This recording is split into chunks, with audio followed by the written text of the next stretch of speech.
여러분 안녕하십니까? 2026년 7월 16일자 이스라엘 투데이 시작합니다. 호르무즈 해협이 완전히 다시 닫혔습니다.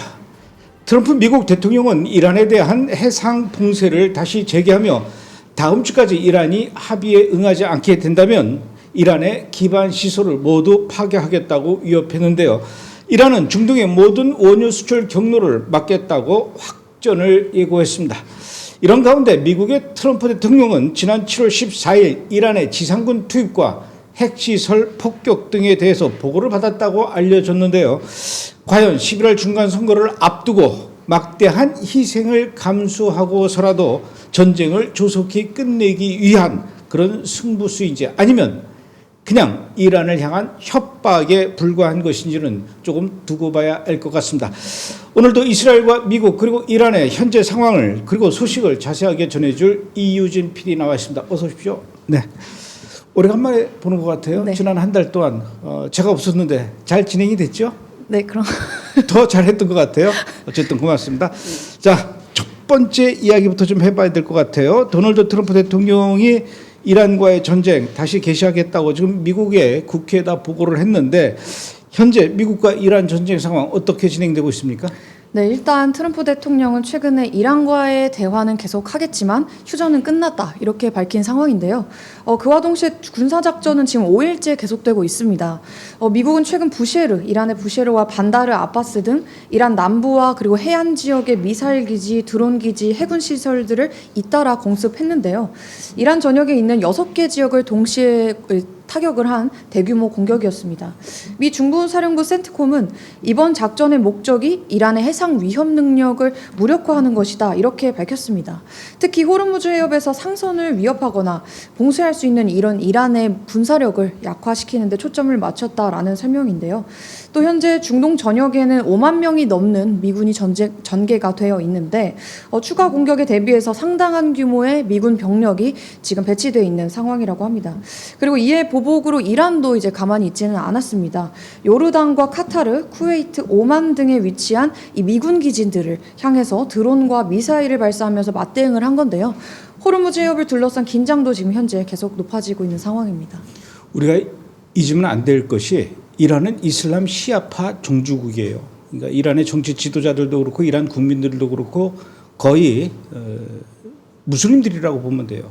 이슬람의 교리 중에 타키야라고 거짓말해도 된다라는 게 있기 때문에 이 사람들은 아무리 미국하고 MOU를 맺고 협정을 하고 해도 그것을 곧이곧대로 그 사람들이 지킨다라고 생각하면 안 된다라는 거죠. 자, 이번에 미국이 이란을 향해서 공격한 것 중에 특이한 것은 이란이 중국과 교역하고 있는 핵심 거점도 이번에 미국이 공격했다라고 하는데 구체적으로 어떤 장소를 공격했다는 거죠? 네, 이번 공습에서 눈에 띄는 부분이 바로 그 부분인데요. 미국이 이제 미사일 기지나 이란의 드론 기지 같은 이런 군사 시설뿐만 아니라 이란 북부 골레스탄주에 있는 아크테케칸 철도 교량까지도 정밀 타격한 것으로 알려졌습니다. 얼핏 보면 그냥 철교 하나를 공격한 것으로 이제 보일 수가 있는데 사실 이 다리 같은 경우는 이란이 러시아와 그리고 중국을 잇는 핵심 육상 물류망 가운데 하나라는 것이죠. 특히 미국이 호르무즈 해협 그리고 이란 항만을 지금 압박을 하고 있는데 그러자마자 이제 이란이 이를 우회를 하기 위해서 의존해왔던 남북 국제 운송 회랑 이 핵심 연결축입니다. 다시 말해서 바닷길이 막히면 이 길로 이제 이 육로로 해서 물자를 보내려고 했는데 미국이 이번에 그 우회 통로까지 이제 끊어버린 거가 되는 것이죠. 그래서 이번 공격은 단순히 이란에 있는 철교 하나를 파괴한 그런 것이 아니라 이란이 러시아와 중국을 통해서 이제 숨통을 틔우려고 했었던 그런 육상 물류망까지 미국이 압박하기 시작했다라는 점에서 의미가 좀 있는 겁니다. 그럼 이제 앞으로 계속 미국이 이란을 향해서 공격하겠다라는 거죠? 네, 지금 트럼프 대통령은 최근 합의가 이루어지지 않으면 다음 주에는 이란의 발전소 그리고 이란의 다리를 공격하겠다 이렇게 공개적으로 경고를 했습니다. 그동안에는 핵시설이나 미사일 기지, 이제 드론 기지 이런 군사 시설들이 중심적으로 이제 공격 대상이었다면 이제는 발전소랑 그리고 교량 이런 국가 기반 시설까지도 이제 트럼프 대통령이 직접적으로 언급하기 시작한 겁니다. 실제로 이번에도 러시아와 중국을 잇는 이 핵심 철도 교량을 타격했잖아요. 이제는 이런 군사 시설들을 넘어서 이란의 물류나 에너지 기반 시설까지도 압박 범위를 넓히겠다라는 메시지로 해석이 됩니다. 쉽게 말해서 이란이 전쟁을 지속할 수 있는 어떤 기반 자체를 지금 무력화하겠다라는 것인데요. 다만 한편으로는 대화는 계속하겠다라는 입장 또한 유지하고 있습니다. 결국 합의를 이란이 한다면 공격을 멈추고 합의가 이뤄지지 않는다면 이런 압박 수위를 계속 높이겠다라는 것이 지금 트럼프 행정부의 이제 전략인 것이죠. 그나저나 이 호르무즈 해협은 앞으로 어떻게 되는 겁니까? 그 한때는 이란이 그 통과하는 유조선들 그 배럴당 $10씩 돈을 받겠다 그러더니 또 며칠 뒤에는 트럼프가 20%의 통행료를 받겠다 그러다가 또 지금 그 말을 번복했어요. 통행료 받겠다는 겁니까? 안 받겠다는 겁니까? 네, 결론부터 말씀드리면은 이번에 일반 선박을 대상으로 해서 이제 20% 통행료를 받겠다라고 했던 이 트럼프의 말은 사실상 철회가 됐습니다. 처음에는 트럼프 대통령이 미국이 호르무즈 해협의 안전을 지켜주고 있으니까 모든 화물의 20%를 부과를 하겠다 이렇게 구상을 내놓았던 건데요. 근데 이제 하루도 안 돼서 이제 뒤집힌 겁니다. 사우디아라비아랑 UAE 그리고 카타르, 바레인 이런 걸프 국가들이 이제 강하게 반발을 한 거고요. 그리고 이뿐만 아니라 국제 해사기구 IMO도 이제 국제 해협에서 일방적으로 이렇게 통행료를 부과하는 건 이제 적절하지 않다 이런 입장을 추가적으로 보였기 때문인데요. 결국 트럼프 대통령은 이번에 중동 정상들과 다시 한번 논의를 한 뒤에 통행료를 받는 것보다는 투자 그리고 무역을 이제 확대하는 것이 미국에게도 더 이익이다라고 하면서 통행료 계획을 이번에 철회를 하게 된 겁니다. 다만 그렇다고 해서 미국이 이란에 대한 압박까지 철회한 거는 아닌데요. 트럼프 대통령은 이란 관련 선박에 대한 봉쇄와 압박은 계속되고 있다, 유지하고 있다라고 밝혔고요. 미 중부사령부 센트콤도 지금 호르무즈 해협에서 군사작전을 계속 이어가고 있는 그런 상황입니다.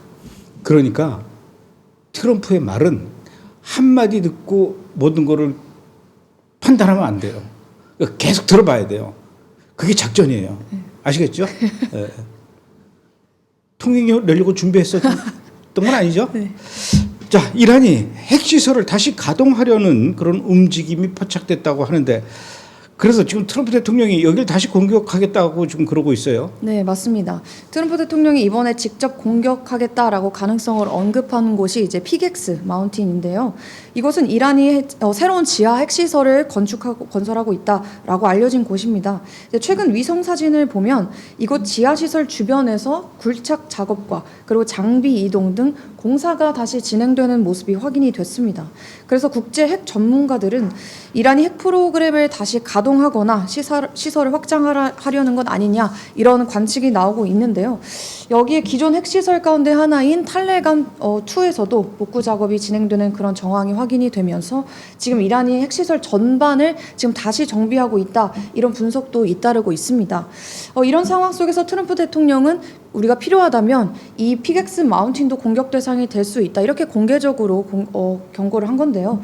결국 미국은 지금 가동 중인 핵시설뿐만 아니라 앞으로 핵 프로그램의 거점이 될 가능성이 있는 곳까지 지금 미리 압박하겠다 이런 메시지를 보내고 있습니다.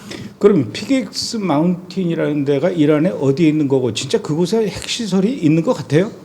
네, 이 피객스 마운틴은 일단 위치가 이란 중부 쿰에 있는 인근에 있는 산인데요. 이란의 대표적인 지하 핵시설인 포르도와 그리고 나탄즈 인근에 위치해 있습니다. 최근 국제 핵 전문가들이 이곳에 주목하는 이유가 산속에 이 새로운 초심도 지하 시설이 건설되고 있다는 정황이 계속 확인되고 있다라는 것 때문인데요. 전문가들은 기존 포로도 시설보다도 더 깊은 지하 시설을 만들고 있는 것으로 지금 보고 있습니다. 그러면 왜 이렇게 깊게 짓느냐? 이유가 이제 시설이 깊어질수록 미국의 벙커버스터 같은 이런 초대형 폭탄으로도 파괴하는 게 훨씬 어려워질 수 있기 때문인데요.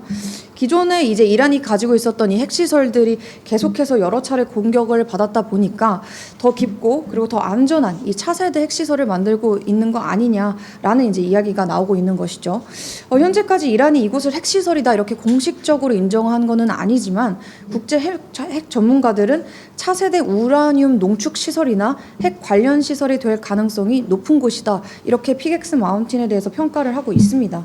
그래서 트럼프 대통령도 이번에 이제 이 시설이 시설이 본격적으로 가동되기 전에 우리가 미리 압박하겠다라는 차원에서 공개적으로 이 공격 가능성을 언급한 것으로 해석이 됩니다. 알겠습니다. 자, 이번에는 아주 재밌는 얘기를 좀 해봐야 될 것 같아요. 이스라엘의 모사드와 관련된 얘기인데 이란의 전 대통령이었던 아흐마디네자드 2005년도부터 이란도 대통령이 4년 임기제예요. 근데 2번 했어요. 그러니까 2013년까지 했는데 이 아흐마디네자드라는 인물이 대통령 시절에 유엔 본부에 나가서 전 세계 수많은 이 각국의 지도자들 앞에서 반드시 이스라엘을 지구상에서 쓸어버리겠다 이런 말을 했을 만큼 아주 강성이었어요. 그런데 이스라엘이 이 아흐마디네자드를 이란의 차기 대통령으로 다시 이 정권 교체를 하려고 그런 그 시도가 있었다. 요번에 그런 뉴스가 있더라고요. 좀 자세히 재밌게 좀 해주세요. 이거를. 네, 사실 이 보도를 이제 처음 봤을 때는 이해가 잘 안 갈 수도 있습니다. 왜냐하면 말씀하신 것처럼 이스라엘을 가장 강하게 그렇게 비난을 했었던 인물인데 왜 이스라엘이 이 인물을 차기 지도자로 세우겠냐라는 건데요. 이 이야기를 이해하려면 이전에 이란 내부에 있었던 그런 일부터 봐야 하는데요. 이 아흐마디네자드는 원래 이란에서도 굉장히 강경한 반이스라엘 지도자로 유명했습니다. 유엔에서는 이스라엘을 강하게 이제 비난을 했었고 핵 개발에 대해서도 강하게 밀어붙였었던 인물이었죠. 하지만 이 아흐마디네자드가 집권을 한 이후에 이 핵 개발을 계속 추진을 하면서 국제사회가 이제 강력하게 더 제재를 하기 시작했고 그러면서 이란 경제가 급격히 악화되기 시작합니다. 물가가 치솟게 되고 리알화도 이제 가치가 폭락하게 되고 그러면서 이제 국민들의 불안도 커지게 되는 건데요. 근데 결정적인 사건은 또 따로 있었습니다. 2011년 아흐마디네자드가 정보장관 한 명을 해임을 했는데 최고 지도자 하메네이가 직접 그 결정을 다시 뒤집고 나서 그 정보장관을 다시 복직시켜 버립니다. 대통령이 가지고 있었던 이 인사권에 대해서 최고 지도자가 공개적으로 무력화한 그런 사건이 됐었죠. 이 일을 계기로 해서 아흐마디네자드가 약 11일간 공식 업무를 거부하는 등 이 두 사람의 관계가 사실상 완전히 틀어졌고요. 이후에 아흐마디네자드가 이 성직자 중심의 권력 구조, 이란이 가지고 있는 그리고 이 이란 정권 내부의 부패를 공개적으로 이제 비판을 하기 시작을 하면서 결국 이란 혁명 수비대 IRGC를 비롯한 권력의 핵심과도 지금 거리를 두게 된 겁니다. 그러면서 이제 이후에 대선 출마도 여러 차례가 불허가 되면서 정치적으로는 사실상 체제 밖 인물이 된 거죠. 바로 이런 상황에서 이번 사건이 시작이 된 겁니다. 보도에 따르면 모사드는 2022년부터 이 아흐마디네자드에게 접근하기 시작했다고 하는데요.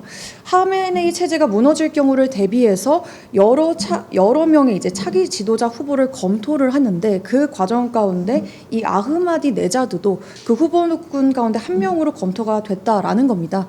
보도에 따르면 2023년에는 또 과테말라에서 열린 환경 관련 행사를 계기로 해서 첫 접촉이 이루어졌고요. 그리고 2024년에는 헝가리 부다페스트 여기에서 열린 기후 컨퍼런스에서 비밀 회동을 또 했다고 하는데요. 헝가리 고위 관계자에 따르면 이 해당 기후 컨퍼런스는 사실 비밀 접선을 위해 만들어진 이제 자리였다라고 합니다. 심지어 당시 모사드 국장이었던 다비드 바르네아도 당시에 가자 전쟁 관련해서 안보 회의를 했어야 하는데 그 회의까지도 미루고 바로 헝가리로 갔다라고 하고요. 이후에도 해외에서도 여러 차례 비밀 접촉이 이어졌었고 모사드는 이 아흐마디네자드가 이동하거나 체류할 때 필요한 것들도 전부 지원해줬던 것으로 전해집니다. 그리고 지난 2월 이란 전쟁이 발발을 했죠. 그러면서 전쟁 첫날에 이스라엘 공습으로 이 아흐마디네자드의 자택 또한 공격을 받았는데 모사드 요원들이 이 아흐마디네자드를 그 자택 현장에서 빼내서 이란 내부에 있는 안전한 가옥으로 이동시켰다라고 합니다. 이후에 하메네이 체제가 붕괴하면 새로운 정부를 세우는 그 계획을 이스라엘이 이제 미리 준비하고 있었던 것이죠. 근데 예상과 달리 이 아흐마디네자드는 이 계획은 성공 가능성이 없다. 이렇게 스스로 판단을 하고 안전 가옥을 스스로 떠났다라고 합니다. 그러면서 현재 이란 혁명 수비대 감시 아래에 가택 연금 상태, 현재 그 가택 연금 상태인 것으로 알려졌는데요. 하지만 이번 보도의 핵심은 이제 아흐마디 개인의 스토리는 아닙니다. 핵심은 이스라엘 전략이 이미 포스트 하메네이, 즉 전후 이란까지 가 있었다라는 점인데요. 모사드는 지난 몇 년 동안 이란 내부의 이 권력 구도를 분석을 하면서 정권이 무너질 경우 누가 차기 지도자가 될 수 있는지, 또 그 이후에 이란을 어떻게 안정을 시킬 수 있는지 이것에 대해서 다양한 시나리오를 검토했다고 하는데요. 이 차기 지도자 후보 검토는 물론이고 내부 협력 세력 확보, 그리고 소수민족을 활용하는 것, 그리고 전후 통치 체제 구상까지 포함된 포스트 하메네이 시나리오를 이스라엘이 준비하고 있었다라는 겁니다. 다시 말해서 이스라엘의 목표는 이번에 핵시설을 폭격하는 데 그친 것이 전혀 아니었고 레짐 체인지, 즉 전쟁 이후에 새로운 이란의 질서까지 설계를 이미 하고 있었다라는 점을 이제 보여주는 대목이라는 것이죠. 길고 복잡한 얘기를 아주 일목요연하게 잘 정리해서 이렇게 설명해 줬어요. 2월 28일 날 이스라엘과 미국이 이란을 이제 기습 공격할 때 바로 그날 이제 모사드가 이 이란 테헤란에 있는 아흐마디네자드 집을 찾아가서 제일 먼저 안전가옥으로 빼돌렸다라는 거 아닙니까? 그게 선택의 순간이에요. 만약에 그때 안전가옥으로 가서 끝까지 모사드의 보호 아래 잘 있었으면 지금쯤이면 아마 이란의 세 번째 대통령, 이전에 두 번 했으니까 또다시 대통령 자리로 지금쯤 앉아 있을 수도 있었을 텐데 그때 그 안전가옥을 뛰쳐나가는 바람에 지금 오히려 이란 혁명수비대 감시하에 가택연금 상태에 있는 거 아닙니까? 네. 바보예요. 야, 2024년도에 그 헝가리 부다페스트에서 열렸던 기후 컨퍼런스, 그것도 결국은 모사드와 이 아흐마디네자드를 만나서 대화하기 위한 가짜 행사였고, 야, 하여튼 이 모사드의 기획력은 엄청난 것 같아요. 근데 그 모든 그 모사드의 비밀 작전을 이유진 PD가 다 알아요. 이유진 PD가 이렇게 자세하게 알 정도면 이란 정보 당국도 다 알고 있을 것 같은데, 아흐마디네자드 뭐라 그럽니까? 지금 그 이란 정부 당국한테 잠시나마 내가 모사드하고 만나서 꿍짝꿍짝 했던 것에 대해서 내가 회개합니다. 잘못했습니다. 이렇게 미안하다고 합니까? 아니면 지금 그냥 입 다물고 묵묵부답입니까? 지금 아흐마디네자드 측은 모든 내용은 날조된 거짓이다 이렇게 아하. 이제 성명을 냈고요. 사실이 아니라고 강하게 부인을 했습니다. 근데 사실 뭐 어떻게 보면 당연한 반응이기도 한데요. 이란의 전직 대통령이 이스라엘 정보기관과 접촉했다 이 사실을 인정을 한다면 아무래도 정치적으로 그리고 신변에도 굉장히 심각한 위험이 따를 수 있기 때문에 뭐 사실이라고 해도 부인할 수밖에 없겠죠. 그렇죠. 충분히 이해할 수 있습니다. 예. 좀 안타깝네요. 근데 어찌됐든. 자, 이번에는 예멘의 후티 반군 얘기를 좀 해봐야 될 것 같아요. 후티 반군은 이란으로부터 지원받고 있는 그런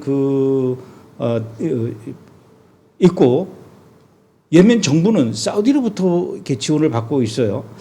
그런데 지난 7월 11일 날 이란에서 출발한 항공기가 후티 반군이 장악하고 있는 이 예멘의 수도 사나 공항에 가려고 시도를 했나 봐요. 그런데 그거를 미리 알고 사우디하고 예멘 정부가 이 항공기에 착륙을 못하도록 하면서 한바탕 아주 난리가 났던 것 같아요. 사우디하고 예멘 정부는 이란에서 출발한 이 항공기 왜 이 예멘의 그 사나 공항에 못 내리게 이렇게 그랬던 겁니까? 일단 핵심은 이 사나 공항 자체가 단순한 민간 공항이 아니라 이 후티 반군의 전략적 보급 거점이라는 겁니다. 사나는 예멘의 법적 수도기는 하지만 현재는 예멘 정부가 아니라 이란의 지원을 받는 이 후티 반군이 장악하고 있고요. 그러니까 결국 사나 공항도 이제 후티가 통제하는 곳이다라는 거죠. 사우디는 2015년부터 예멘 정부를 군사적으로 지원을 하면서 사나 공항을 통한 이란의 무기 반입을 이제 막기 위해서 그때부터 항공 공세를 유지를 해 왔습니다. 특히 이란과 후티를 직접적으로 연결하는 직항 같은 경우는 매우 민감하게 관리를 해왔었죠.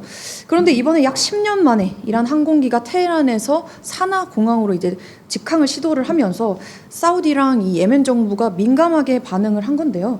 근데 사실 사우디가 가장 우려한 거는 뭐 비행기 한 대라기보다는 앞으로의 선례였습니다. 이번 착륙을 허용을 하게 되면 앞으로도 이제 무기 그리고 군사 장비는 물론이고 후티 지도부나 IRGC 이란 혁명 수비대 이 인력의 이동까지도 훨씬 쉬워지는 새로운 공중 보급로가 또 열릴 수 있기 때문인데요. 사나우 공항을 통해서 안정적으로 이제 오고 가고 하는 그런 길이 열리게 된다라는 거죠. 사우디 입장에서는 또 국경 바로 아래에 있는 이 이란의 대리 세력이 군사적으로 더욱더 강해지고 하는 그런 상황들을 그대로 지켜볼 수도 없었던 그런 겁니다. 그래서 예멘 정부군이 이번에 활주로를 타격해서 이란의 이 항공기 자체가 착륙을 하지 못하도록 한 거고 이번에 사우디도 이를 적극적으로 지원을 하게 된 것이죠. 그러면 이란에서 출발해서 예멘의 이 사나 공항에 도착하려고 했던 그 항공기 안에는 누가 타고 있었던 겁니까? 사실 뭐 누가 탑승했고 무엇을 실었는지 뭐 공식적으로 확인이 된 건 아닌데요. 이란은 민간 항공편이었다 이렇게 주장을 했지만 사우디와 예멘 정부는 그렇게 보지 않았습니다. 일각에서는 후티를 위한 무기나 탄약 그리고 자금은 물론이고 IRGC 이란 혁명수비대 요원이나 아니면 뭐 군사 기술자들이 함께 이동했을 그런 가능성 또한 제기되고 있는데요. 그 이유는 사나 공항이 그동안 이란이 후티를 지원한 핵심 통로로 지목이 돼 왔었기 때문입니다. 그래서 사우디와 예멘 정부는 이번에 이 단순한 민간 항공편이 아니라 심각한 안보 위협으로 이제 판단을 하고 이제 이런 공격을 감행했다라는 것이죠. 알 수 없는 게 이란은 어디서 계속 이렇게 무기가 이렇게 샘솟는 것 같아요. 그동안 이 이란도 무기를 많이 썼을 텐데 자기네들도 쓸 게 별로 없을 텐데 이번에는 또 후티 반군에게도 보내려고 했었던 것 같아요. 어쨌든 그 무기를 기다리고 있었던 후티 반군 그 비행기가 결국 돌아가서 굉장히 황당했을 텐데 후티 반군도 뭐 가만히 있지는 않았었겠죠? 네, 맞습니다. 후티 반군도 곧바로 보복 공격을 하면서 이 사우디아라비아 남서부에 있는 아부하 국제공항을 드론과 그리고 미사일로 공격했습니다. 이에 대해서 사우디는 이제 후티 반군을 두고 이란의 지원을 받는 테러 조직이다 이렇게 규정을 하면서 후티를 소탕하겠다 이런 강경한 입장을 보였고요. 트럼프 행정부도 사우디 군사 대응을 지지한다 이렇게 규정을 하며 이제 입장을 보이면서 보였는데 이제 후티 고위 관계자도 또 한마디 했습니다. 호르무즈 해협뿐 아니라 이번에 바브엘 만데브 해협도 폐쇄할 수 있다. 그리고 유가는 배럴당 200달러까지도 오를 수 있다. 이렇게 공개적으로 위협을 했습니다. 바벨 만데브 해협 같은 경우는 홍해와 아덴만을 잇는 세계적인 해상 요충지인데 호르무즈 해협에 이어서 이곳까지 만약에 긴장이 높아지게 된다면 국제 유가 그리고 해상 물류에도 영향을 미칠 수 있다. 이런 우려가 나오고 있는 상황입니다. 알겠습니다. 자, 이번에는 오래간만에 가자지구에 있는 하마스 얘기를 좀 해봐야 될 것 같아요. 지난주에 보도하기를 하마스가 이제 스스로 조직을 해체하겠다 이렇게 선언을 했는데 그 선언이 나오자마자 기다렸다는 듯이 유럽연합이 가자지구를 위해서 엄청난 돈을 지원하겠다 이렇게 지금 얘기했다고요? 네, 맞습니다. 지금 유럽연합 EU는 이번에 팀 가자 이니셔티브라는 이 국제 가자지구 재건 프로젝트를 출범을 시키면서 약 10억 달러 규모의 지원 계획을 발표를 했습니다. 그리고 함께 내놓은 메시지도 눈에 띄는데요. 그동안 EU는 하마스를 직접 압박하는 그런 표현에는 비교적 신중한 편이었는데 이번에는 하마스의 무장 해제도 함께 촉구를 한 겁니다. 최근 하마스도 조직 해체 가능성을 언급을 했었고 그리고 미국과 이스라엘도 전쟁 이후에 누가 가자를 통치하고 재건할 것인지에 대해서 논의를 본격화하고 있는데 EU도 여기에 발맞춰서 움직인 것으로 보입니다. 가자지구를 재건하려면 사실 앞으로 막대한 자금이 들어갈 텐데 누가 그 돈을 낼 것이고 그리고 누가 그 돈을 관리하게 되는 거고 이런 것에 따라서 또 전후 가자지구에 있어서 영향력도 또 크게 달라질 수 있기 때문인데요. 그리고 하마스가 지금 계속 만약에 무장을 한 채로 남아 있게 된다면 재건 사업도 안정적으로 진행하기가 어렵고 왜냐하면 중간에 또 가로채고 막 할 테니까 새로운 통치 체제를 만드는 것도 이제 쉽지 않게 될 것이고요. 그래서 EU가 이번에 10억 달러 규모의 재건 지원을 발표를 하면서 그와 동시에 하마스의 무장 해제도 촉구를 한 겁니다. 다만 그렇다고 해서 이번에 EU가 그러면 이스라엘 편으로 된 거냐? 뭐 그런 건 아닙니다. 실제로 같은 시기에 EU 내부에서는 이스라엘 정착촌과의 무역을 제한하겠다. 뭐 이런 문제에 대해서도 지금 논의가 계속되고 있는 그런 상황이거든요. 결국 이번 발표는 EU도 이제 포스트 하마스, 즉 이제 전후 가자 체제에서 어떤 역할을 할지 본격적으로 준비하기 시작했다라는 점에서 의미가 있다고 볼 수 있겠습니다. 유엔도 지금 가자지구를 지원하겠다라고 이렇게 나서고 있는데 유엔이 가자지구를 돕고자 하는데 이거를 하마스가 방해하고 있다고 유엔 쪽에서 이렇게 좀 불평불만을 좀 털어놓고 있는 것 같아요. 사실 그동안 그 유엔은 하마스하고 어느 정도 좀 같은 편이었는데 이제 이렇게 하마스에 대해서 유엔이 불평불만을 이야기하는 거 보니까 유엔하고 하마스하고도 좀 거리가 멀어지는 것 같아요. 네, 뭐 뉴스 헤드라인들만 보면 그렇게 보일 수도 있겠습니다. 유엔 관계자가 하마스가 가자지구 지원을 방해하고 있다며 협박과 폭력을 일삼는 위험한 행태다 비난했다. 이렇게 봤을 때는 그러면 뭐 지금 거의 뭐 3년 만에 인정을 한 건가? 이렇게 생각이 들 수 있는데 뭐 거의 보기 어려웠었던 그런 발언이니까요. 실제로 친 이스라엘 커뮤니티에서도 유엔이 처음으로 현실을 인정하기 시작했다 이런 평가가 있기도 합니다. 하지만 동시에 비판도 적지 않은데요. 이번에 유엔이 발표한 문서를 직접적으로 보면 하마스라는 이름이 직접적으로 사용되지는 않고 사실상의 권력자들이라는 표현이 사용이 됩니다. 그래서 일각에서는 여전히 하마스를 명확하게 유엔이 지목해서 이렇게 비난하는 게 아니라 표현을 완곡하게 쓰고 있다. 책임 소재를 흐리면서 대중들이 이 사실상의 권력자들이라는 이 단어를 볼 때 이스라엘을 떠올리게 하려는 것 아니냐. 그러면서 결론적으로 이스라엘을 욕하게 하려는 것 아니냐 이런 비판도 나오고 있습니다.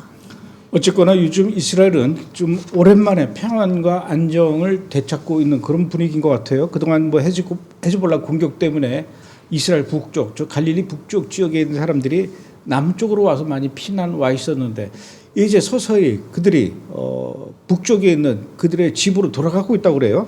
네, 맞습니다. 아직 완전히 전쟁 이전으로 돌아가서 정상화가 된 거는 아니지만 북부 지역이 조금씩 일상을 회복하는 그런 분위기입니다. 지난해 전쟁이 한창일 때는 헤즈볼라의 로켓과 그리고 드론 공격 때문에 수만 명의 주민들이 집을 떠나서 장기간 대피 생활을 해야 했었는데요. 최근 들어서 국경 지역의 안보 상황이 이전보다는 조금씩 안정이 되면서 정부가 지원하는 그 지원 아래에 주민들이 하나둘씩 집으로 돌아오기 시작한 거고요. 학교나 상점도 이제 다시 문을 열기 시작하면서 지역사회가 조금씩 활기를 되찾고 있다고 합니다.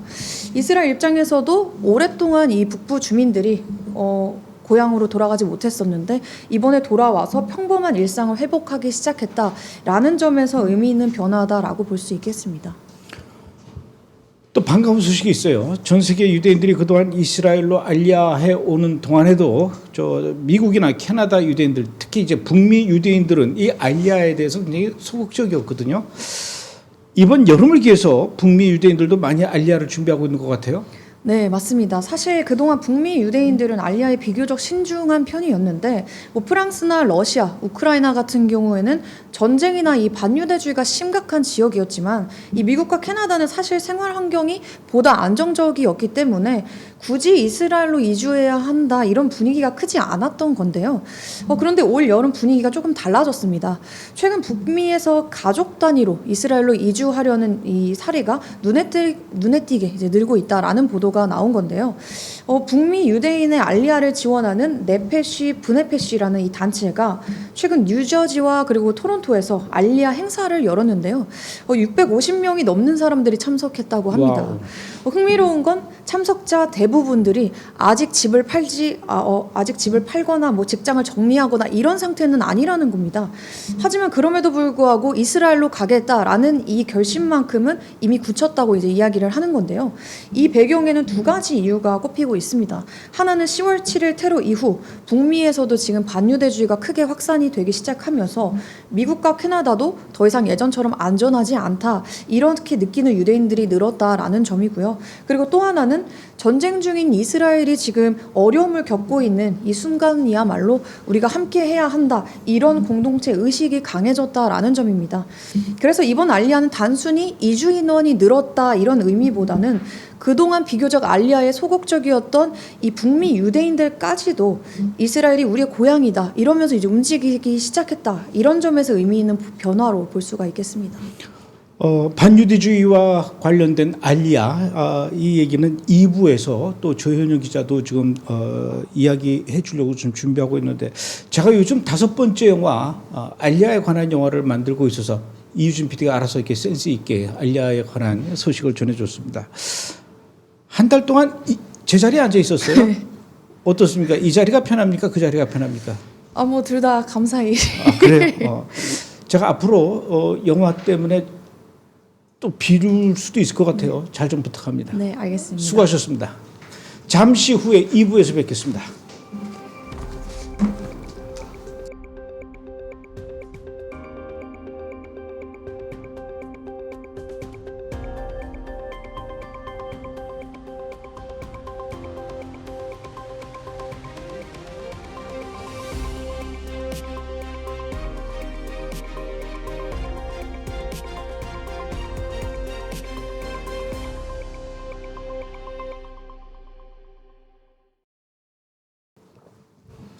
예, 이번에는 조현영 기자와 함께 뉴스의 중심으로 한 발자국 더 깊숙이 들어가서 자세히 분석해보는 시간을 갖도록 하죠. 조현영 기자 나오셨습니다. 어서 오십시오. 예, 안녕하십니까. 잘 지내셨죠? 예. 예, 보고 싶었습니다. 저도요. 알겠습니다. 첫 번째 분석 이슈 뭔지 알아볼까요?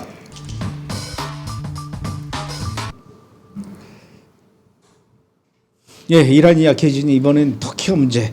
자, 오늘 첫 번째로 분석해볼 이슈 국가 바로 터키입니다. 터키는 2019년에 러시아산 그 방공망이죠 S-400을 도입하면서 미국으로부터 거의 적대국으로 분류됐어요.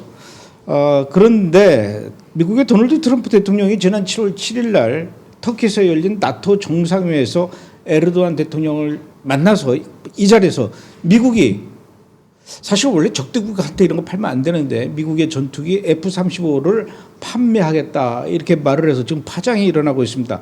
왜 이게 문제가 되는 겁니까? 그러니까 이제 터키 같은 경우는 러시아산 이제 방공망이죠. 그러니까 F-35가 공격형 무기 전투기니까 이제 창이라고 하면 거기에 대한 방패가 이제 S-400 러시아산 이제 방공망인데요. 이게 이제 러시아산 무기가 이제 동시에 운영을 할 경우에 어떤 문제가 있냐면 방공망 레이더가 이제 F-35의 그 재원들을 이렇게 정보 분석을 할 수 있어요. 그러니까 스텔스 기술도 노출시킬 수 있고요. 그러니까 F-35의 강점은 이제 스텔스 기술하고 레이더 기술인데 오랫동안 S-400 방공망에 노출이 되면은 이걸 파해법이 나온다는 것이죠. 그래서 동시에 운영하는 거는 일반적으로 이제 이걸 불허하고 있고 미국도 적성국 제재법이라는 그 법률적 틀 안에서 이거를 이제 판매를 안 하고 있습니다. 그래서 이제 그 레이더 기능 각종 전자적 능력이 F-35가 굉장히 뛰어난데 이게 다 이제 러시아로 넘어갈 수 있다. 이런 정보 유출 때문에 기존의 이제 법망으로 이제 막아놓은 것이죠. 그러니까 이게 문제는 그 터키가 러시아산 그 방공망 S-400 이 시스템 이걸 도입했기 때문에 미국 입장에서는 이제 법적 제재 CAATSA라고 하더라고요. 미국의 이 적대 세력에 대한 제재 대응법을 실행하고 있는 그런 상황인데 그에 따라서 미국은 터키에다가 이 F-35 전투기 판매나 또 이 제트 엔진 판매 이런 거 일치할 수가 없는데 이 법을 무시하고 지금 트럼프가 지금 팔겠다는 거 아닙니까? 이게 가능한 얘기입니까? 그러니까 무시한다기보다는 약간 우회 전략을 쓰고 있는 건데 왜냐하면 지금 현재 미국 의회 공화 민주 양당 다 반대하고 있어요. 그래서 거부권 행사를 한다고 지금 으름장을 놓고 있는데 그럼 어떤 식으로 우회를 하냐? 그럼 말씀하신 그 적성국 관련법 CATSA 같은 그 법령의 이제 조항을 이제 해석을 어떻게 할 것이냐의 문제로 이제 귀결되는 겁니다. 그러니까 기술적 지위를 재정의하는 거예요. 그러니까 사실상 S-400은 운용 불능 상태다라고 이렇게 규정을 해줘야 돼요. 그게 법률적 요건을 재해석해 가지고 이제 그 법령 제재법을 해제하거나 유예하기 위해서 이제 이런 유권 해석을 하는 건데 그래서 S-400 러시아산 이거 그래도 터키에 비싼 돈 주고 그러니까 구매를 하지 않았습니까? 이거를 원래는 폐기를 했대거나 아니면 러시아로 본국으로 소환하거나 창고에 박아놓고 여러 가지 있어요. 근데 그 여러 가지를 이제 뭘로 해소를 하냐? 운용 불능 상태라는 걸 입증을 해줘야 돼 터키가. 요런 거를 이제 그 소위 얘기해서 루폴이라고 그러죠. 이제 예외 조항을 이제 구멍을 내준 거예요 트럼프 대통령이. 그래서 이제 어떻게 보면은 폐기만 반환하지 않도록 기술적으로 운용 불능 상태를 입증을 해줘야 돼 터키가. 그거를 이제 안보적 조건, 기술적 법률적 조건을 이제 제시를 한 것이죠. 그래서 여기에 대해서 이제 터키가 발빠르게 움직이고 있는 걸로 보입니다. 그렇다면 그 지금 그 뭐 터키가 보유하고 있는 이 S-400 이게 S-400, S-300 이 시리즈가 있더라고요. 그러니까 S-400은 최장 400km까지 이거를 뭐라 그래야 됩니까? 이 반경. 반경 400km까지 이제 방어할 수 있는 그런 시스템인데 그러면 터키에 있는 그 S-400 시스템은 어떻게 하겠다는 거죠? 그러니까 이제 앞서 얘기한 그 운용 불능 요건을 충족시키기 위해서는 다양한 방법이 있는데 터키가 지금 갖고 나온 카드는 제3국 메가 카드입니다. 그래서 제3국에다가 이제 이거 갖다가 매각하거나 반출하면은 이제 그 운용 불능 요건을 충족시킬 수 있다. 그래서 그러면 어느 나라에다 팔 것이냐 했을 때 지금 보도에 나온 거 보면 가장 유력한 후보가 아랍에미리트하고 카타르 두 군데입니다. 뭐 아랍에미리트는 다 아시다시피 요번에 이란 전쟁에서 가장 이스라엘과 거의 비슷하거나 더 많은 수준으로 공격을 당했죠. 그래서 그 관광 중심 경제와 금융이 거의 호텔 경제가 이제 박살이 났는데 그래서 당연히 이제 S-400을 이제 요구하는 거죠. 더 많은 이제 방공망을 구축하기 위해서 대이란 견제에 위해서. 근데 이란도 약간 러시아 무기와 중국 무기를 많이 쓰고 있기 때문에 오히려 S-400으로 방어하기가 좋다라는 또 안보 전문가의 분석이 있고 그다음에 카타르는 뭐냐? 카타르는 조금 얘기가 달라요. 이란에 대한 공격에 대한 방어라기보다는 감독님 기억하시겠지만 작년 초반에 이스라엘이 직접 날아가서 카타르 도하에 있는 그 하마스 지도부를 제거했지 않습니까? 맞아요, 그렇죠. 그걸 이제 호텔을 직접 그게 어떻게 보면 카타르가 이제 가장 이제 소위 얘기해서 이제 꼭지가 돌았는데 그 당시 방공망이 미국산 페이트리어트예요. 근데 페이트리어트 방공망은 이스라엘하고 어떻게 보면 이건 같은 우호국이라고 이게 인식을 해서 방어를 안 하는 거예요. 아하, 그러니까 이스라엘 쪽에서 날아오는 미사일은 이거를 저 미국 패트리어트는 그걸 못 막는군요. 그러니까 능력치 문제가 아니라 저건 같은 편이니까 그냥 그 인식을 안 하는 거죠. 그러니까 거부하는 거 아니에요? 그렇죠. 방어를. 거부해서 그때 공격을 당해가지고 카타르는 조금 속내는 이스라엘 방어용으로 S-400 러시아산을 이제 갖다 놓겠다. 뭐 이런 두 가지 해석이 있습니다. 근데 뭐 이스라엘이 또 카타르 도하를 공격할 일이 있을까요? 하마스만 없으면 공격할 일이 없겠죠, 뭐. 그럼 미래는 봐야죠. 그렇죠. 그렇다면 이쯤에서 궁금해지는 것이 왜 미국의 도널드 트럼프 대통령은 이렇게까지 이 법으로 막아놓은 F-35 전투기를 터키에 판매하기 위해서 이 법을 우회해 가면서까지 이렇게 그 터키에다가 전투기를 팔고 미국과 터키가 즉 가까워지려고 지금 시도하고 있는 거 아닙니까? 그럼 왜 그러는 거예요? 그러니까 이게 어떻게 보면 트럼프 행정부가 지금 추진하고 있는 나토 3.0이라는 겁니다. 지금 나토에 대한 어떤 그 불만이 굉장히 많아요. 트럼프 대통령이. 그래서 트럼프 행정부 전체가 왜냐하면 나토를 어떻게 보면 이게 동맹 구조 조정을 하는 거예요. 핵심이 뭐냐면 미군 전략 자산을 갖다가 인도 태평양 지역에 이제 집중하기 위해서 중동이랑 나토를 조금 이걸 좀 분담을 좀 줄여줘야 돼요. 그런데 이걸 하기 위해서는 이제 그러면 나토가 이제 방위 분담을 올리고 스스로 방어하겠다 소위 얘기해서 공짜 정신을 안 먹겠다라는 그런 강력한 의지를 표명해줘야 되는데 대표적으로 스페인, 이탈리아 같은 경우는 서남 유럽이죠. 별로 나토에 기여를 안 해요. 그래서 트럼프 입장에서는 얘네들 빼고 차라리 터키를 통해서 나토의 그 동맹 구조조정을 다시 재편하겠다. 그 인도 태평양을 강화하기 위해서 그러면 터키를 갖다가 이제 하나의 후보국으로 나토에서 두 번째로 국방비를 많이 지출하는 게 터키거든요. 그래서 터키를 강화시키면서 나토에서 좀 발을 빼겠다라는 게 어떻게 보면 나토 구상 3.0이라고 볼 수 있습니다. 그러면은 그 스페인하고 이탈리아가 나토에 별로 이렇게 큰 도움이 안 되면서 돈도 안 내고 무임승차하고 그 대신에 이제 국방비를 두 번째로 많이 낼 정도로 이제 터키가 기여를 하니까 이 트럼프 입장에서는 터키에게 힘을 실어주겠다. 이게 지금 트럼프가 구상하고 있는 나토 3.0이라는 얘기죠. 예, 구체적으로 이제 말씀드리면 이제 그럼 스페인하고 이탈리아가 도대체 어떤 안보 무인수차를 있냐? 여기 현지에 이탈리아에 미군이 12,600명이 지금 주둔해 있고요. 스페인 같은 경우도 3,800명인데 요번에 그러니까 단순히 이게 방위비 분담의 문제도 있지만 요번에 실전에서 이란과 전쟁을 했을 때 미국이 요청을 한 거예요. 이 스페인과 이탈리아에 있는 미군 기지를 활용하겠다고. 그런데 둘 다 거부했어요. 그러다 보니까 이제 이탈리아는 이제 시고넬라 기지 사용을 제한했고요. 스페인은 비행 허가권을 했어요. 그래서 트럼프가 노발대발해서 스페인은 그냥 호적에 빼보겠다는 얘기를 이 당시에 나온 거거든요. 그래서 이건 이제 필요가 없는 거죠. 나토인데 뭐 미국이 대신 방어해 주는데 돈을 안 내고 또 작전에도 참여 안 하고 그럼 뭐 존재할 필요가 없죠. 그래서 프리 라이딩, 그러니까 무인승차를 한다고 지금 비판을 하고 있는 거죠. 그러다 보니까 이제 자연스럽게 트럼프 대통령은 이제 러시아 방어가 핵심이거든요, 나토는. 그러면 그 러시아 방어를 누구를 통해서 효과적으로 할까? 보니까 터키가 눈에 들어오는 거죠. 터키는 말씀하신 것처럼 방위비를 나토에서 두 번째로 많이 지출하고 미국의 비용을 절감해줄 고가치 파트너, 하이밸류 파트너라고 인식하고 있는 거예요. 그리고 어떻게 보면 이제 그 서남 유럽의 그 전력의 공백을 메워줄 수 있는 갭필러라고 지금 보고 있는 거예요. 터키를. 그러다 보니까 트럼프 대통령이 눈을 계속 이제 터키 쪽에다 이제 이런 신호를 보내는 것이죠. 구체적으로 트럼프 대통령이 이 터키의 매력을 느끼는 요인은 또 어떤 겁니까? 그러니까 스페인은 이탈리아하고 차별점이 이제 이런 거죠. 터키 같은 건 독보적인 군사 자산, 터키는 드론, 해군 자산, 자체 방공망, 그다음에 현대전의 필수적인 방위 사업력을 갖추고 있어요. 그러니까 트럼프 미군이 투자할 필요가 없다는 얘기고, 그다음에 전략적 유연성을 제공하고 있습니다. 이게 뭐냐면 그 지리적으로 흑해와 그다음에 중동을 동시에 커버할 수 있는 지정학적인 아주 중요한 요충지에 있기 때문에 러시아, 중국을 효과적으로 방어할 수 있다. 그래서 어떻게 보면 흑해 중동을 통해서 미국이 터키를 통해서 지렛대를 행사하겠다. 이런 카드로 이제 활용하고 있고요. 그러다 보니까 자연스럽게 이제 터키 위상은 이제 격상되는 거고, 그래서 말씀하신 적성국 위협 그 적성국 제재법을 또 우회해서 이렇게 당근을 주는 거죠. F-35 같은 경우를. 그래서 그런 효과적인 그 지정학이 결국에는 트럼프의 마음을 움직였다라고 보는 게 맞습니다. 예전부터 러시아는 흑해 넘어서 남진 정책, 남하 정책, 남쪽으로 내려오고 싶어하는 그런 욕심을 계속 갖고 있었는데 그거를 터키가 어느 정도 계속 막아줬단 말이에요. 그게 이제 지리적으로 터키의 운명이고 터키의 역할이었던 거예요. 그런 부분도 분명히 있을 거예요.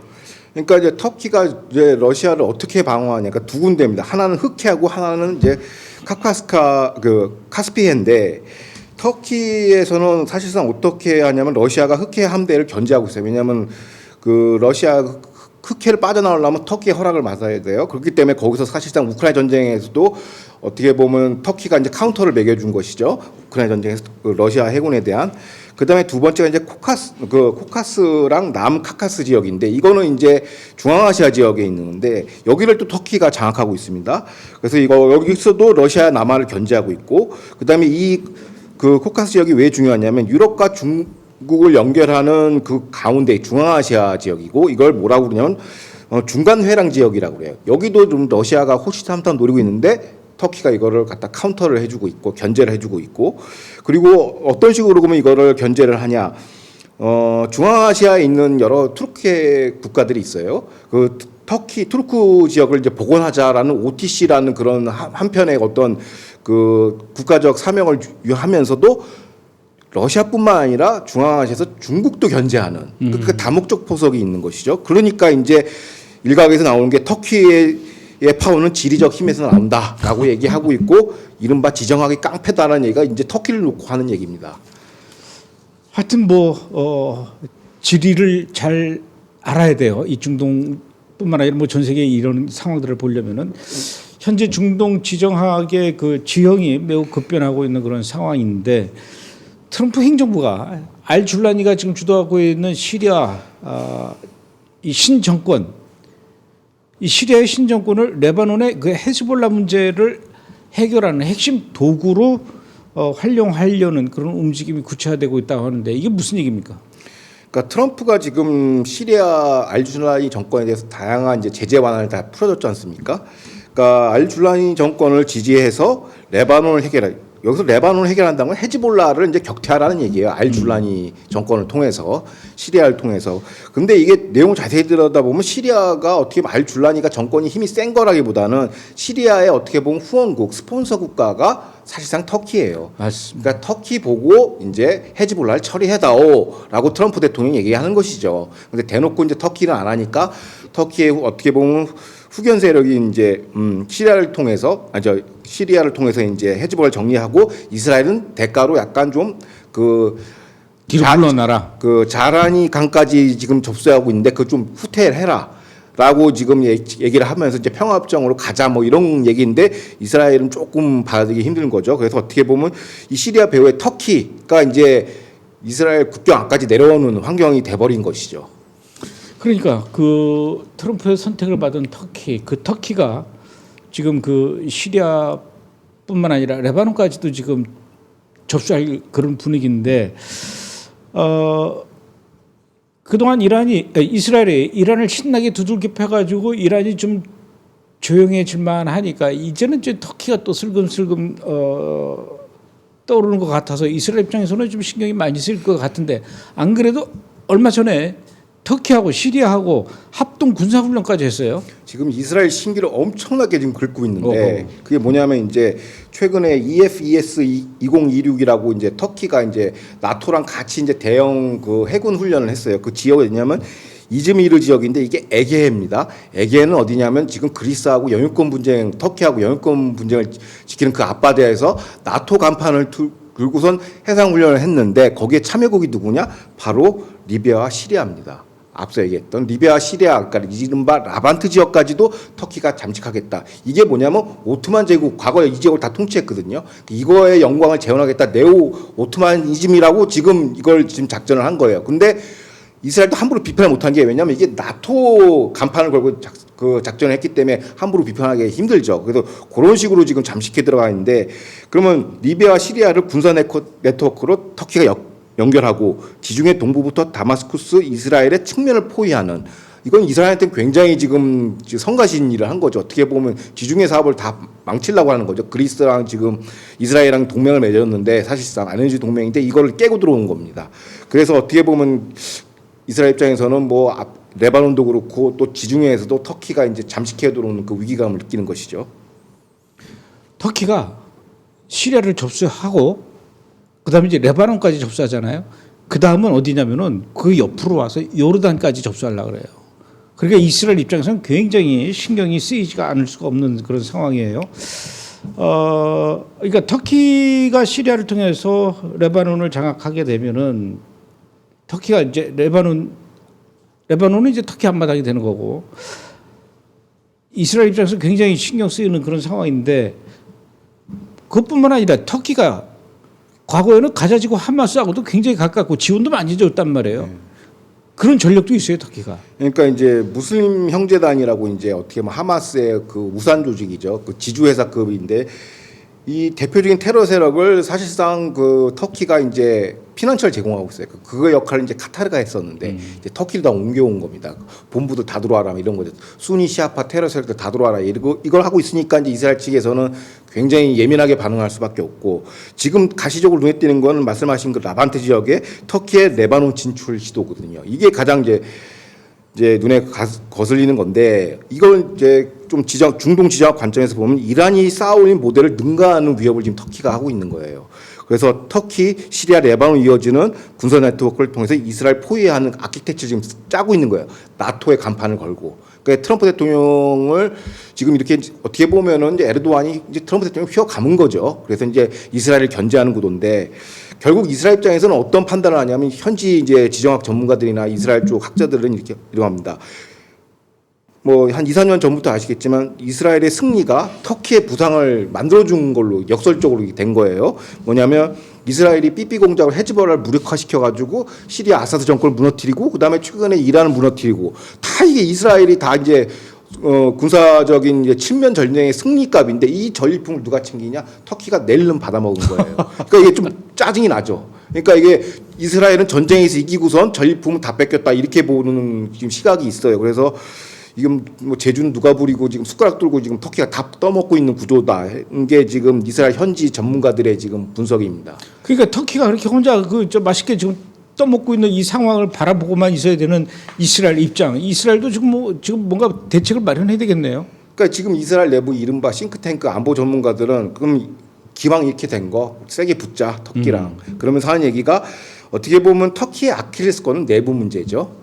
경제도 안 좋지만은 이른바 쿠르드족의 그 어떤 반국가 세력이 있죠. 그들 입장에서 그러니까 쿠르드 카드를 쓰자. 그러니까 PKK 쿠르드 노동당을 지원해 가지고 터키를 엎어버리자. 내부 분란을 만들어버리자는 얘기를 노골적으로 합니다. 그러니까 이거는 이제 뭐 현실화된 가능성은 없어요. 그러니까 PKK의 무기가 자금을 지원하고 테러리스트이긴 하지만은 민간인한테는 해치지 말고 정권 투쟁을 그 작업을 해라라는 그런 미션을 이제 수행하는 거죠. 그걸 이제 이스라엘이 지원해야 된다는 거죠. 그래서 터키의 불안정을 유발해서 관광산업 타격 및 정치적 압박을 가함으로써 에르도안 정권의 지역 야심을 갖다 흔들어버리죠. 그러니까 터키의 내치에 개입하자라는 거죠. 본격적으로. 왜냐면 우리 앞마당까지 왔으니까 북부경까지 왔으니까 우리도 터키의 국내 정치에 개입하자. 왜냐 가자지구도 사실상 보면 이스라엘 아니거든요. 그러니까 우리도 이제 이스라엘도 같이 이제 들어가자고 하는데 이게 이제 현실화 가능성이 없죠. 왜냐면 어떻게 보면은 트럼프 대통령이 윤허했기 때문에 이런 전략이 가능한 것이죠. 그래서 이건 누구를 위한 그 오디언스냐? 이스라엘이 트럼프한테 보내는 암묵적 메시지입니다. 우리도 가만히 안 있어. 그러니까 제대로 된 중재안을 갖고 오지 않으면 이스라엘도 우리도 난장판 만들 수 있다는 걸 지금 트럼프 대통령한테 그 행정부 그 사람들한테 경고의 메시지를 보내는 거야. 우리도 가만히 있지 않겠다라고 실질적인 오디언스는 트럼프라는 것이죠. 이스라엘도 참 힘들 것 같아요. 가자지구 하마스하고 전쟁하고 또 레바논에 헤즈볼라하고 전쟁하고 또 시리아에도 헤즈볼라가 있고 이란하고도 전쟁을 했고 계속 전쟁하면서 또 웨스트뱅크에 있는 그 팔레스타인하고도 전쟁을 하고 뭐 이스라엘하고 해서 전쟁이 좋아서 계속 할 리는 없지 않습니까? 그런데 이제 또 한숨 돌릴만 하니까 이제 터키하고 이제 또 터키하고 붙으면 이란하고 붙는 거하고는 또 다른 차원의 문제인데 그렇죠. 걱정이 되네요. 예. 하여튼 이스라엘은 늘 이렇게 사방에서 달겨드는 이 이리떼들과 맞서 싸우고 있는 이런 상황입니다. 자, 두 번째 분석 이슈 또 뭔지 알아볼까요?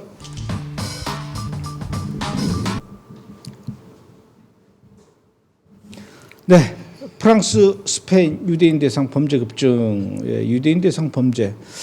2023년 10월 7일 하마스와의 전쟁 이후 유럽 전역에서 유대인을 대상으로 한 이 혐오 범죄 급격히 늘어났다는 것은 뭐 잘 알고 있는 일인데 최근 들어서 프랑스에서 계속해서 유대인 대상 테러가 일어나고 있다고 해요. 어떤 사건입니까? 그러니까 가장 최근 거부터 말씀드리면 2020년 7월 11일입니다. 그러니까 프랑스 파리 북부 교외 지역에 이제 사르셀이라는 지역이 있나 봐요. 근데 이게 이제 작은 예루살렘이라고 많은 이제 유대인 집성촌역이 있는데 여기서 이제 그 유대인 시너고그 이제 회당에서 예배드리고 나오는데 이 지역에 이제 테러 정보가 들어간 거예요. 그래서 프랑스 정보 당국 DGSI가 들어갔다 보니까 폭탄 테러는 없지만은 뭐 AK-47 칼라시코프 타입의 7발 그 소총하고 다연장의 이제 무기를 이제 그 압수를 했다라는 거예요. 그래서 이게 테러 정황이 있어서 들어가서 300명을 지금 대피시키고 했다는 건데 이게 이제 기존에는 그냥 일상적인 폭력인데 이게 좀 프랑스 같은 경우는 이제 테러랑 이제 결합되면서 좀 조직적인 폭력이 지금 나오고 있다라는 거에서 이 뉴스가 지금 이스라엘 국내 디아스포라 세계에서는 좀 회자가 되고 있고 그래서 샤르세는 어떻게 보면 프랑스 내 최대 유대인 기구가 그 유대인 인구가 거주하는 지역인데 여기에 이제 이런 테러의 그 정황이 계속 포착된다는 거는 안 좋은 현상이죠. 제가 이걸 가봤어요. 프랑스 파리 북쪽에 있는 그 사람들은 이 싹셀이라고 그러더라고요. 싹셀이라고 하는데 거기서 유대인 대상 이 테러가 많이 일어났습니다. 예전에도. 그래서 아침에 학교 가려고 유대인 아버지가 아이들 3명을 데리고 차를 태워서 학교 교문 앞에 차를 세우고 애들이 들어가는데 이 무슬림이 총으로 그 아버지하고 애 셋을 그냥 그 자리에서 난사하는 그런 사건도 있었고 또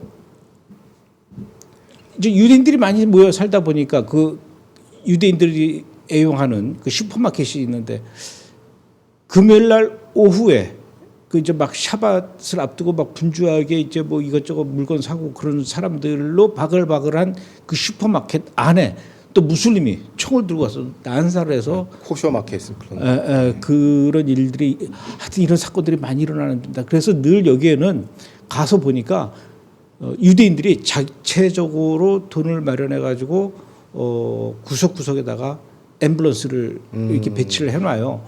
그런데 제가 또 얼마 전에 영국의 유대인 마을에 갔더니 거기도 역시 유대인 마을에 앰뷸런스를 이렇게 배치해놨는데 테러리스트들이 그 앰뷸런스를 또 공격을 해가지고 불태우고 이런 일들이 일어나더라고요. 그래서 프랑스하고 영국 굉장히 심각합니다. 제가 이런 것들을 현장에서 다 취재하고 촬영하고 지금 그걸 영화로 만들고 있지 않습니까? 그렇죠. 영화 만들면 봐야죠. 보러 오십시오. 자, 프랑스뿐만 아니라 또 스페인에서도 유대인 대상 이 혐오 범죄가 일어났었죠. 그러니까 이제 프랑스 유대인들이 이제 바르셀로나에 이제 관광을 갔는데 여기서도 이제 말씀하신 유대인 그 뭐 호텔 이런 시설이 있지 않습니까? 여기서도 어떤 식으로 하냐면 여기서는 약간 양태가 조금 약간 좀 저질스럽죠. 집단 린치를 합니다. 아하. 그러니까 무슬림 여성이 가서 시비를 걸어요. 그럼 뭐 왜 그러냐 컴플레인 하면 이제 집단 와가지고 구타하고 막 이런 식으로 쫓아가고 막 이런 식으로 이제 좀 질이 좀 안 좋은 형태로 이제 구타가 됐고, 이제 프랑스는 약간 테러 관점으로 한다면은 여기는 이제 약간 구타 관점 이런 식으로 하는 것 같습니다. 폭력을. 그러면 프랑스하고 스페인에서 일어나고 있는 이 유대인 대상 혐오 범죄 최근 이렇게 늘어나고 있는 거 통계치도 나와 있습니까? 그렇죠. 이제 그 통계 그 2023년 그 10월 7일 때 그 23년, 24년이 피크를 쳤고요. 그때 조금만 완만 하락한 형세를 보이지만은 조금 그 질이나 그 강도가 좀 세지는 것 같아요. 양보다는. 그래서 그 어떻게 보면 유럽에서 최대 유대인 인구가 지금 살고 있는데, 그 디아스포라 하고 있는데 45만에서 50만 명입니다. 그런데 2025년은 1,320건이고요. 전년 대비 좀 16% 하락하긴 했지만은 좀 내용 자체가 좀 악의적인 게 많고, 그 다음에 그 전체 어떻게 보면은 반종교 사건, 종교에 대한 사건인데 반유대 사건이 거기서 53%를 차지해요. 그 종교에 관련 분쟁 관해서.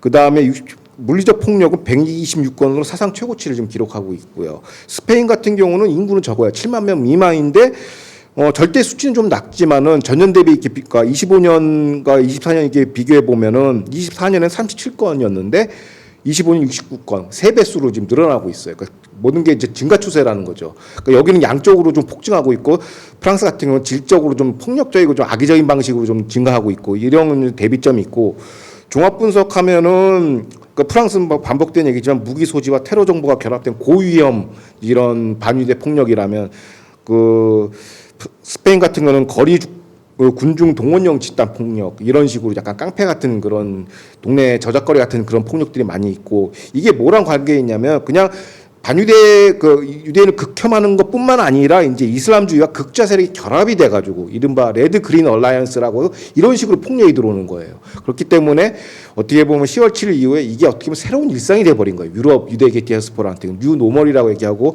굉장히 지금 위험 상태다라고 얘기하고 있습니다. 원래 스페인에 유대인들이 많이 있었거든요. 근데 거기서 14세기에 종교 재판이 일어나면서 얼마나 많은 유대인들을 거기서 불에 태워 죽이고 참수하고 또 쫓아냈어요. 쫓아낼 때도 짐 싸고 뭐 재산 챙기고 그럴 겨를도 없이 바로 나가라 그래가지고 쫓겨났던 유대인들이 유럽으로 이제 저 뭐 프랑스로 가고 영국으로 가고 막 이렇게 됐던 건데, 그때 당시에는 그 지역 주민들이 국민들이 그렇게 유대인들을 미워했는데 지금은 그 유럽에 퍼져 있는 무슬림들이 다 그 유럽 사회를 장악하고 있으니까 그 무슬림들이 이렇게 또 유대인들을 많이 이렇게 괴롭히고 있는데, 그러다 보니까 프랑스 같은 경우만 해도 2023년 10월 7일 날 프랑스에서 일어났던 그 유대인 혐오 범죄가 10배가 늘어났대요. 그 이후로 10배가 늘어나니까 유대인들도 이제 여기서 못 살겠다. 프랑스 유대인은요, 거기서 보통 1000년 정도 살았다 그러더라고요. 1000년 정도 유대인들이 살았으면은 부모의 조상들이 계속 살다 보면은 이제 프랑스도 남의 나라가 아니에요. 자기 나라나 다름이 없는데, 그럼에도 불구하고 이제 프랑스에서 못 살겠다. 이스라엘로 가자. 이렇게 해서 이스라엘로 돌아오는 유럽의 유대인들, 프랑스 유대인들 계속 지금 알리아가 늘어나고 있다고 그러죠.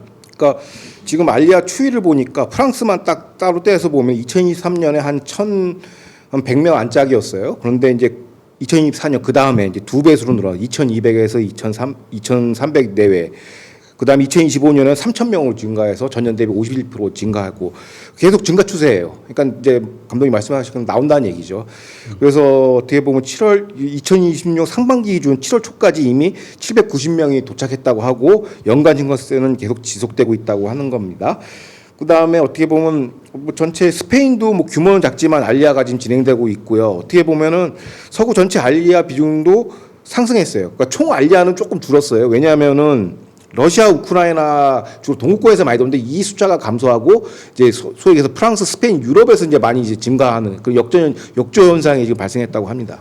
그러니까 유럽에서 일어나고 있는 이 반유대주의, 그다음에 유대인 대상 혐오 범죄, 이게 너무 넘쳐나니까 역설적으로 유대인들이 이스라엘로 돌아가게 되는 동기를, 결정적으로 이 동기를 계속 부여해주는 그런 셈이에요. 여기 전문가들이 딱 분석을 하니까 그 상계관 그러니까 반유대 폭력과 이제 알리아 그 상관관계를 분석했어요. 인과관계를 보기 좀 힘들고 통계적으로 분석을 했는데 두 가지 효과가 있답니다. 푸시풀인데 밀어내는 효과, 그러니까 반유대로 무려내서 이제 알리아하는 거고, 그다음에 자발적으로 또 이스라엘이 좋아서 이념적 정체성, 유대 정체성을 찾고 싶어서 오는 그 당기는 효과가 두 가지가 있는데, 최근 이제 유럽에서 나오는 그 알리아는 그래도 트리거는 반유대주의 폭력이 다수다라고 지금 해석을 하고 있습니다.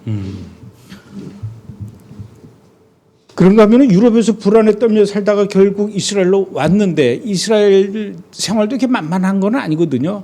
그러다 보니까 이제 이스라엘 생활에 적응하지 못하고 이스라엘에서 다시 떠나는 역알리아하는 이런 사람들도 많다라고 하는데, 떠나게 되는 주된 이유는 뭡니까? 그러니까 최근에 이제 그 이스라엘 하용 매체에서 나온 그 분석 자료인데요. 2024년에서 25년, 그러니까 이스라엘 이제 우리도 국민보험공단이죠. 여기서 통계를 이제 뽑았나 봐요. 그러니까 거주권이 종료된 사례 중 신규 올림이 차지하는 비중이 50% 이상이다. 그러니까 3만 5천 명 정도가 이제 전체 이민자가 왔는데, 그 중에서 다시 복귀하는, 거주권 종료가 이제 복귀한다는 얘기죠.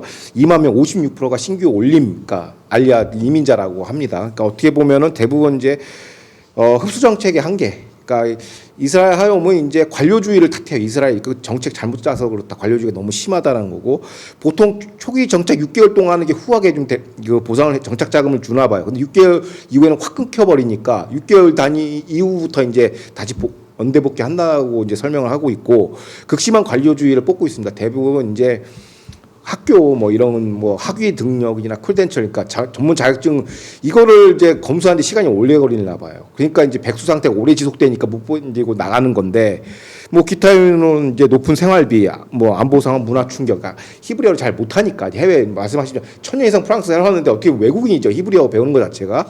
그러다 본 그런 현상이 있고, 이제 국가별로 추이를 보니까 이제 미국과 캐나다, 그러니까 북미나 서구 혹은 유럽 쪽은 유지율이 높아요. 리텐션 레이트 높다고. 그 지속적으로 알리아에 성공한다는 얘기죠. 오랫동안 있고.